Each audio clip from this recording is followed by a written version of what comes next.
প্র্যাকটিক্যালের মধ্যে এখানে আমরা কি চেক করবো বলেছিলাম যে নাম্বারটা অড না ইভেন চেক করবো। সেই একইভাবে ইফ এলসের আমার সমস্ত দেখানো হয়ে যাবে এখানে। তাহলে আমি তো একটা নিয়ে নিই নাম্বার, NUMBR নাম্বারটা এন নিয়ে নিচ্ছি। এন নিচে ধরে দিচ্ছি আমার সংখ্যাটা হচ্ছে আমাকে দিয়েছে 7, 7কে চেক করতে।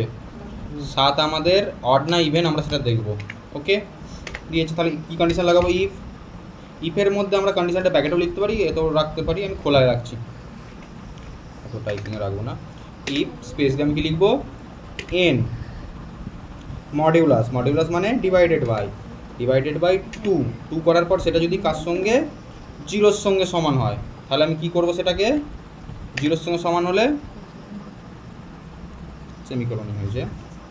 ওকে, কি করাবো? PRINT print. কি প্রিন্ট করাবো? আমি প্রিন্ট করাবো নাম্বার ইজ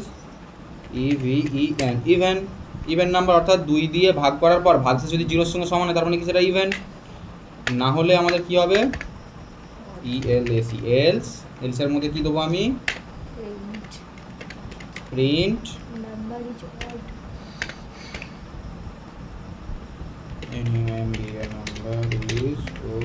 অড।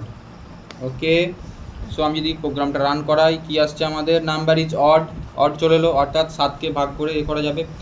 এবার ধর এই প্রোগ্রামটা যদি আমি মডিফাই করি, এনের মধ্যে আমি কি করতে চাই? যে আমি আমার ইনপুট দিতে চাই। আগের দিন যেমন প্র্যাকটিক্যাল শিখেছিলাম ইনপুট কীভাবে দেবো। যদি ইনপুট নিই মানে র্যান্ডামলি যে কোনো সংখ্যা নিতে চাই, চেক করে দেখতে চাই, তাহলে কী নিয়ে নেবো? আমি ইন্টিজার দিয়ে নেবো। ইনপুট, তার ভেতরে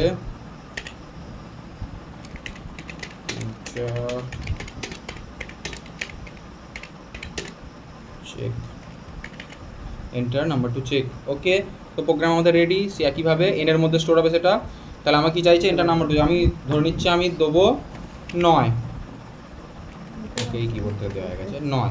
আমি যদি 9 দিই এন্টার দিই, কি চলে এলো আমাদের? Number is odd. ওকে, 9 হচ্ছে অড, ক্লিয়ার। যদি আরেকবার রান করি, আমি যদি 10 দিয়ে দেখি, 10